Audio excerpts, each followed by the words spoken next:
নারায়ণের অনন্ত সজ্জা, শ্রীনারায়ণের অনন্ত সজ্জা।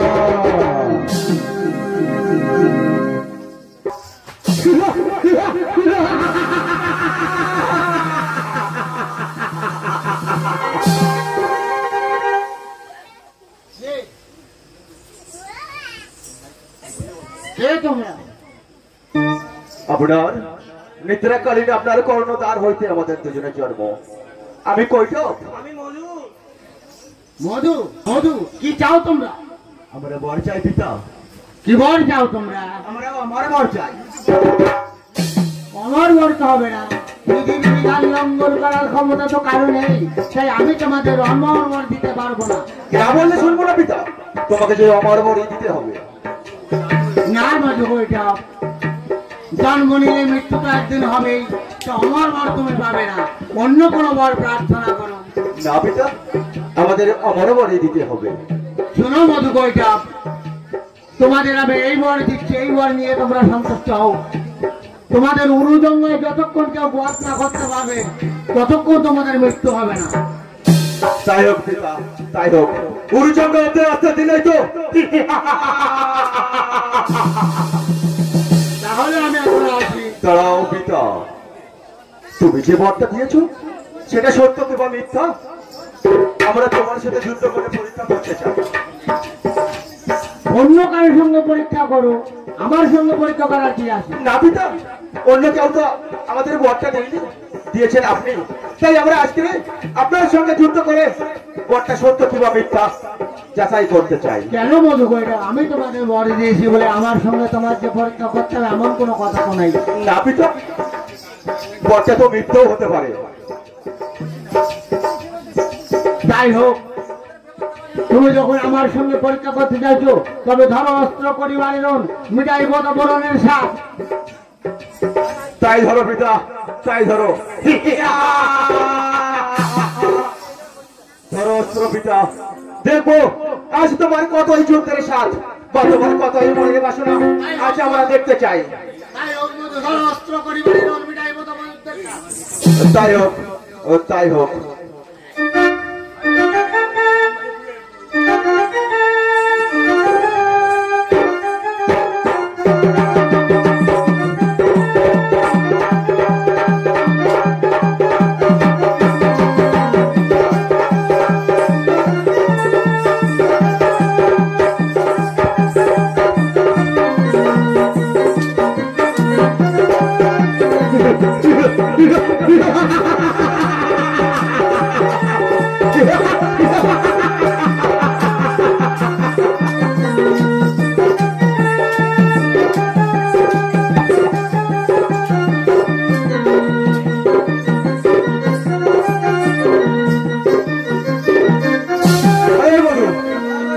কোথায় গেল পিতা? আজ তো এই আমরা তো এই ত্রিভুবনের অধিপতি, একমাত্র এই সৃষ্টি আমাদের পিতা করেছে। যদি আমরা এই আমাদের পিতাকে মারতে পারি তাহলে আমরা হব এই ত্রিভুবনের অধিপতি। চল বধু চল, তাহলে আমরা ওই পিতাকে খুঁজে বের করি। কোথায় গেছে পিতা? চল তাই চল।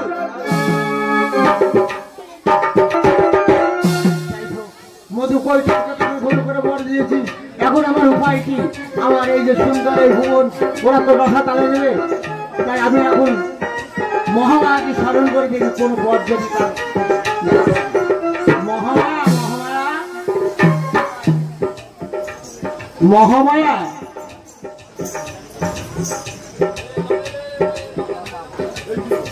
আমার প্রণাম গ্রহণ করুন পিতা। হ্যাঁ মহামায়া, বলুন পিতা, আমাকে কিসের জন্য স্মরণ করেছেন পিতা? তোমাকে স্মরণ করেছি এই যে দুরন্ত মধু কৈটব আমার এই সৃষ্টির রসা তালে দিচ্ছে, তার জন্য মধু কৈটবকে মারার জন্য কোনো পদ্ধতি তোমার জানা থাকে? পিতা, মধু কৈটব কেমন করে তাদের সৃষ্টি হলো পিতা? আমার নিদ্রাকালে আমার কর্ণদ্বার হইতে ওদের দুজনের জন্ম হয়েছে। আপনার কর্ণদ্বার হইতে আমাদের দুজনের জন্ম হয়েছে পিতা? তাহলে এখন আমার কি করতে হবে পিতা? তুমি ব্রহ্মা বিষ্ণু মহেশ্বরকে স্মরণ করো, তিন পুরুষকে সৃষ্টি করো। তিন পুরুষ? হ্যাঁ, তাদেরকে সৃষ্টি করে আমি কি করবো পিতা? ওই তিন পুরুষ দিয়ে এই মধুকৈটবকে বধ করতে হবে। মধুকৈটবকে বধ করতে হবে? ঠিক আছে পিতা, আপনি চিন্তা করবেন না, আপনি নিশ্চিন্তায় গৃহে ফিরে যান। আমি তিন পুরুষ সৃষ্টি করে আমি ওদের বধ করার ব্যবস্থা করছি পিতা। শোনো মা, বললো পিতা। তুমি এমনি তো বধ করতে পারবে না। কেন পিতা? কেন? মৃত্যুটা হচ্ছে যদি তুমি না জানো। কেন পিতা? আমি কেন পারবো না? ওদের মৃত্যু রহস্য হচ্ছে উরুজঙ্গায় আঘাত না করলে ওরা মরবে না। উরুজঙ্গা? উরুজঙ্গা।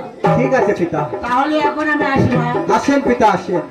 আপনার কথা আমার অক্ষরে অক্ষরে পালন করবো পিতা।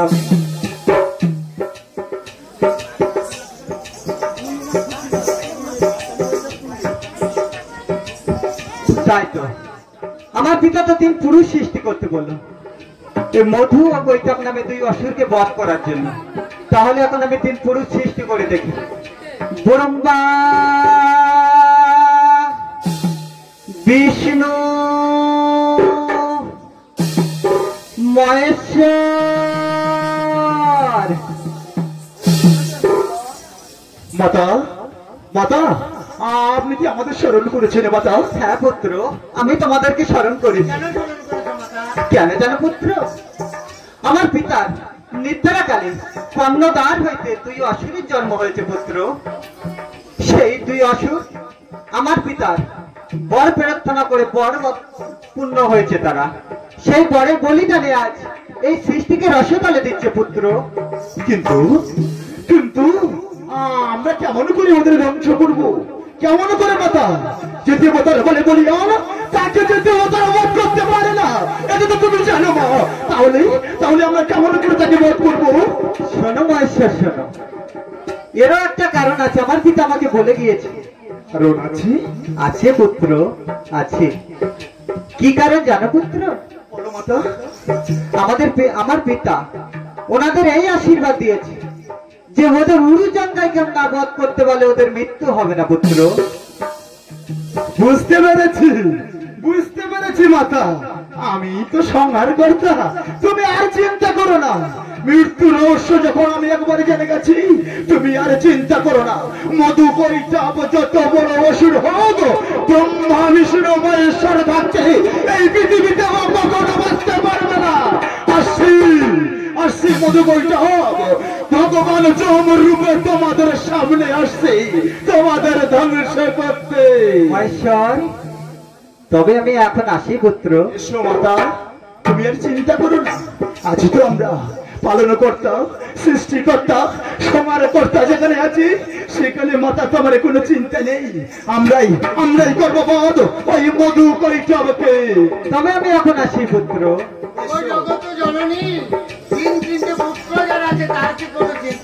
ওই জন্যই তো আমি নিশ্চিন্তায় চলে যাচ্ছি পুত্র। তবে আমি আসি। শোনো ব্রহ্মা, শোনো বিষ্ণু, আরে বিলম্ব না করে চলো চলো যুদ্ধক্ষেত্রে। মধু কৈটবকে আমাদের বধ করতে হবে। পিতা মাতার এই সুন্দর পৃথিবীতে আমরা ধ্বংস করতে দিতে পারি না। মাতার আদেশ যে আমাদের পালন করতে হবে গো। চলো চলো। আমরা যুদ্ধে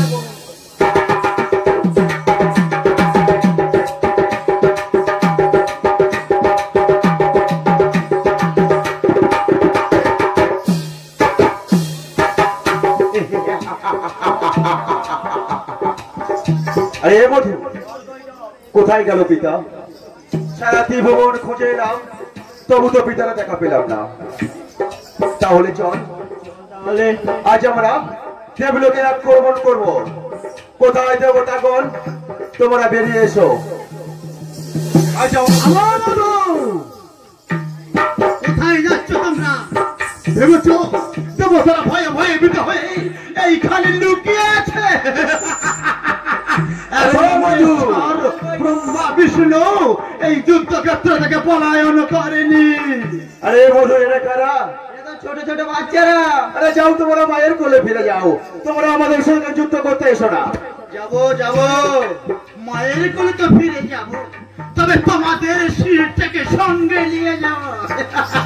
তাহলে ধরো অস্ত্র, করো যুদ্ধ, মিটাইব মনের বাসনা। আজ হবে ধরো অস্ত্র করে যুদ্ধ, মিটাইব যুদ্ধের সাথ। তাই ধরো।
আমরাই তো যুদ্ধ করলাম, তুমি তো পিছন দিকে ছিলে। দেখেছো বধ করলাম আমি, বললো আমরাই যুদ্ধ করেছিলাম। আরে বধ তো করলাম আমি, তোমরা কি করেছো? অমাইশার যুদ্ধ তো সামনে আমরা করলাম, তুমি পিছন থেকে সংহার করেছো। আমি যে সংহার কর্তা, সংহার তো আমি করবো। তাই শোনো, আমাদের মধ্যে আর তর্ক না করে চলো আমরা মায়ের কাছে এই সুসংবাদটা নিয়ে যাই। তাই চলো মোরা মায়ের কাছে যাই। তাই চলো। আমার 3 পুত্রকে যে আমি ওই 2 অসুরের সাথে যুদ্ধ করতে পাঠালাম, এখনো কেন আসছে না? বলছে না মাতা, মাতা, আমার মহেশ্বরের গোড়া, মনে হয় আমার জন্য সুসংবাদ নিয়ে এসেছে। মহেশ্বর, কোথায় তুমি?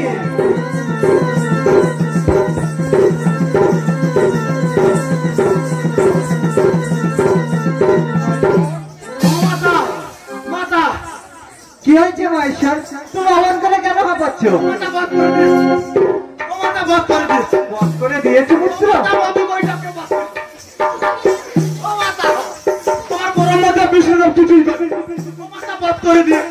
সব তুমি একা ভাগ করে দিয়েছো? তাহলে তো ওরা কোনো কাজের নয়। ভালো না? না একদম ভালো না। আমি কি কষ্ট করে মারি বলো।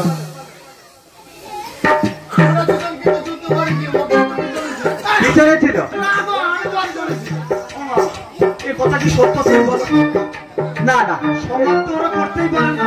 একদম নয়। সমাজকর্তা যদি থাকে, সে ছাড়া আর কে সমাজ করবে? মা, সে তো অবশ্যই। মিথ্যা কথা বলছি তোমার সাথে বলো। না না, তুমি মিথ্যা কথা বলতেই পারো না মহেশ্বর। আমি তোমার কত ভালো সন্তান। অবশ্যই। শোনো মহেশ্বর, এই সুসংবাদটা আমি আমার পিতাকে দিয়ে আসি। তোমরা তাহলে এখন ক্লান্ত হয়ে গেছে যুদ্ধ করে, তোমরা গৃহে ফিরে যাও পুত্র। ও বাবা, খেলাম তো বলে, আমি ভীষণ গেলাম। ওদের কিছু হয়নি, পুরো হয়ে গেছে। তাই কি ওদের কিচ্ছু হয়নি? ও বড় পা, মহেশ্বর কি বলছে? তোমরা যুদ্ধ করোনি? আমরাই তো যুদ্ধ করলাম। হ্যাঁ হ্যাঁ হ্যাঁ, মারলাম আমি, ওনারা যুদ্ধ করে। ঠিক আছে ঠিক আছে, তোমরা একটা আবেগ করো না, তোমরা গৃহে ফিরে যাও।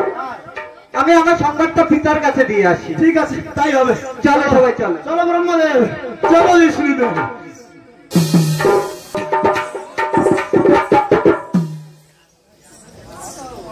অনেকক্ষণ তো মহামায়াকে পাঠালাম, এখনো তো কোনো সংবাদ আসলো না। সেই মধুকর সাহেব মিটছে। পিতা, আপনার জন্য সুসংবাদ আছে পিতা। আমার জন্য সুসংবাদ? হ্যাঁ পিতা।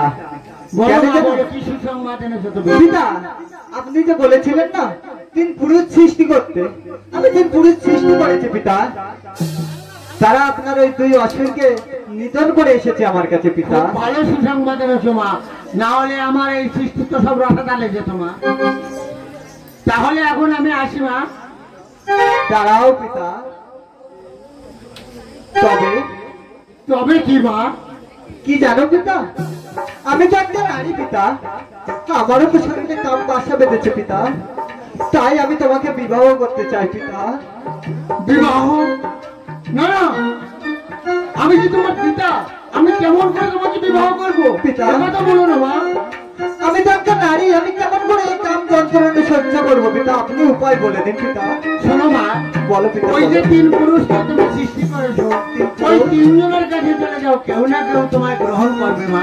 পিতা তাই হবে, আপনার আদেশ আমি শিরোধার্য করে নিলাম পিতা। তাহলে আমি এখন আসি। আসেন পিতা, আসেন।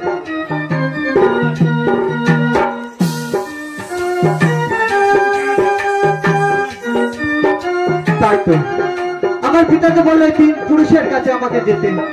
দেখি আমি এক এক করে ওদেরকে ডেকে দেখি কে আমাকে বিবাহ করতে চাই। ব্রহ্মা, শোনো ব্রহ্মা, শোনো, তুমি আমার ব্রহ্মা তালু থেকে জন্ম, তাই বলছো তো? আমি জন্মের পূর্বে পরে আপনার ব্রহ্মতার বন্ধ করে দিয়েছি, সে সূত্রে আপনি আমার মাতা, আমি আপনাকে বিয়ে করতে পারি না, আপনি বরং বিষ্ণুকে স্মরণ করুন। ঠিক আছে ব্রহ্মা, তবে আসুন। তুমি এখন এসো।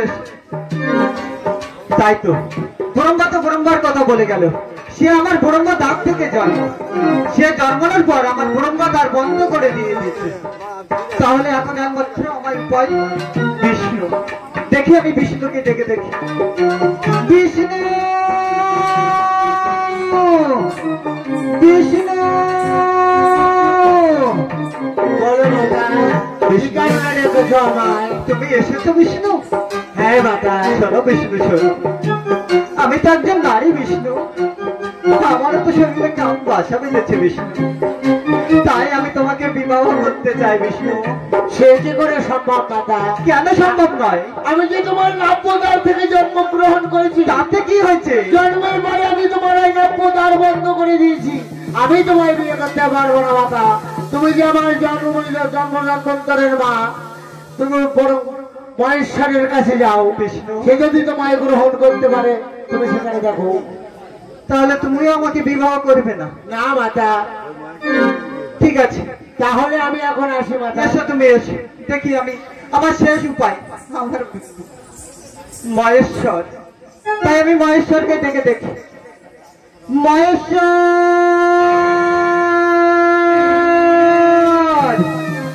মহেশ্বর,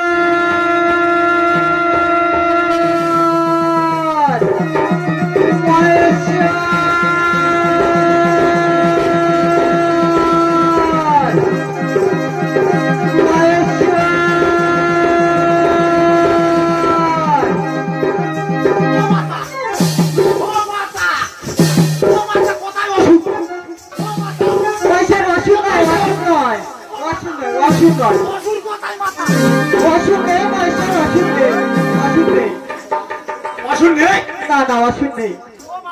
আমি মনে করলাম আমার মতো অসুরের জন্ম হয়েছে, এই জন্য আমি রুদ্রমূর্তি ধরে ছুটে আসলাম। তোমাকে আমি কিসের জন্য ডেকেছি জানো মহেশ্বর? কিসের জন্য, কিসের জন্য? শোনো তাহলে, আমি তো একজন নারী মহেশ্বর, সেটা আমি দেখতেই পাচ্ছি। দেখতেই পাচ্ছ না? তাহলে তো আমারও শরীরে কাম বাসা বেঁধেছে মহেশ্বর, তাই আমি তোমাকে বিবাহ করতে চাই মহেশ্বর। তোমার এই কথা আমার মনে হলো 1000 বজ্রের রাখত। কেন মহেশ্বর, কেন? ছি, ছি, ছি, ছি। আমি না তোমার সন্তান? তুমি কেমন করে বললে এ কথা? আমি যে তোমার বিয়ে করতে পারি না। শোনো মহেশ্বর, শোনো, ব্রহ্মা বিষ্ণু সে তাদের কথা বলে গেছে। ব্রহ্মা কি বলেছে জানো বিষ্ণু? ব্রহ্মা বলে গেছে সে আমার ব্রহ্মা দ্বার থেকে জন্ম, সে জন্মানোর পর আমার ব্রহ্মা দ্বার বন্ধ করে দিয়েছে, সেই সূত্রে সে আমার পুত্র হয়, সে আমাকে বিবাহ করতে পারবে না। আর বিষ্ণুদেব? বিষ্ণুদেব কি বলেছে জানো পুত্র? শোনো, সে আমি নাভি দ্বার থেকে জন্ম, সে জন্মানোর পর আমার নাভি দ্বার বন্ধ করে দিয়েছে, সেই সূত্রেও সে আমার পুত্র। কিন্তু তুমি আমার জনিদার থেকে জন্ম মহেশ্বর, তুমি তো জন্মানোর পর আমার জনিদার বন্ধ করুনি, সেই জন্য আমার শরীরে আজ কাম বাসা বেঁধেছে, তাই তোমাকে আমার বিবাহ করতে হবে মহেশ্বর। মাগো, তুমি বুঝতে পারলে না মা? আমি তোমার জনিদার খাওয়ানো বন্ধ করিনি। শোনো মা, যদি তোমার জনিদার আমি বন্ধ করতাম, তাহলে যে এই পৃথিবীতে ভক্ত বলতে কিছুই থাকতো না, আর ভক্ত যদি না থাকে ভগবানের তো কি বা প্রয়োজন হতো মাতা। তাই তো আমি তোমার দ্বার বন্ধ করিনি মা। আর তুমি যে আমার বিয়ের কথা বলছো না মা, শোনো শোনো মাতা, আমি তোমায় বিয়ে করব। আমি বিয়ে করবে তুমি আমাকে? আমি তোমার জমিদার দিয়ে যখন জন্মগ্রহণ করেছি, আমি যে তোমার সন্তান, তাই কোন সন্তান তার মাকে বিয়ে করতে পারে না। সেখানে আমি দেবাদিদেব মহাদেব, আমি যদি তোমাকে বিয়ে করি, আমার যত ভক্ত আছে সবাই জানবে আজ থেকে কলঙ্কিনী শিব। তাহলে যে কেউ আর আমার ভক্তি করবে না, শ্রদ্ধা করবে না, ভালোবাসবে না। শোনো মহেশ্বর, শোনো। শোনো মাতা, তাই তো আমি চাই না তোমাকে এমন করে বিয়ে করতে। আমি তোমার বিয়ে করবো মাতা। তুমি আমাকে বিয়ে করবে? করবো। তবে কেমন করে? শোনো মা, আমি তোমায় বিয়ে করব। তোমার ওই মানব শরীরটা 108 বার মৃত্যুবরণ করার পর 109 বারের মাথায় আমি তোমায় বিয়ে করব। ততদিনেই এই মাতৃসত্তাটা আমার অনেক দূরে চলে যাবে। ঠিক তারপর তোমায় আমি বিয়ে করবো মাতা। 108 বার? আমাকে 108 বার মৃত্যুবরণ করতে হবে তোমাকে বিবাহ করার জন্য? তাই হবে মাতা। তুমি কেমন করে মনে রাখবে? রাখবো মাতা, আমি মনে রাখবো। কেমন করে? আমি যখন তোমার কথা দিয়েছি মনে থেকে রাখবো। তবে কেমন করে রাখবো জানো? কেমন করে? প্রত্যেকবার তোমার মৃত্যুর পর তোমার মৃতদেহের গা থেকে একটি হার নিয়ে আমার নিজের গলায় ধারণ করবো। প্রত্যেকবারের একটি হারকে গলায় ধারণ করতে করতে যখন 101খানা মালা আমার গলায় ধারণ করা হয়ে যাবে, ঠিক তারপরেই তোমায় বিয়ে করবো মা। ঠিক কথা বলছো তো মহেশ্বর। শোনো, মহেশ্বর কখনো মিথ্যা কথা বলে না। সবাই জানে, আমার এই ভক্তরা জানে যে সমস্ত দেবতার চেয়ে কাম, ক্রোধ, লোভ, মোহ সবকিছু বিরাজ করে মহাদেবের শরীরে। তাই তো অল্পেতে খুশি হই আমি ছুটে যাই এই ভক্তদের কাছে। আমার কথা কখনো মিথ্যা হতে পারে না মা, কখনো মিথ্যা হতে পারে না। শোনো মহেশ্বর, শোনো। তাহলে তোমার কথা মতো আমি 108 বার মৃত্যুবরণ করছি। 108 বার মৃত্যুবরণ করার পরেই আমি তোমাকে বিবাহ করব। চলো মাতা, এবার আমরা আমাদের নিজে গৃহে ফিরে যাই। তাই চলো মহেশ্বর, তাই চলো মাতা। এই আদার করিয়া সোনারি বকুল এসেছিলে যাবে মথুরায়। এই আদার করিয়া সোনারি বকুল এসেছিলে যাবে মথুরায়, এসেছিলে যাবে মথুরায়।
এসেছিলে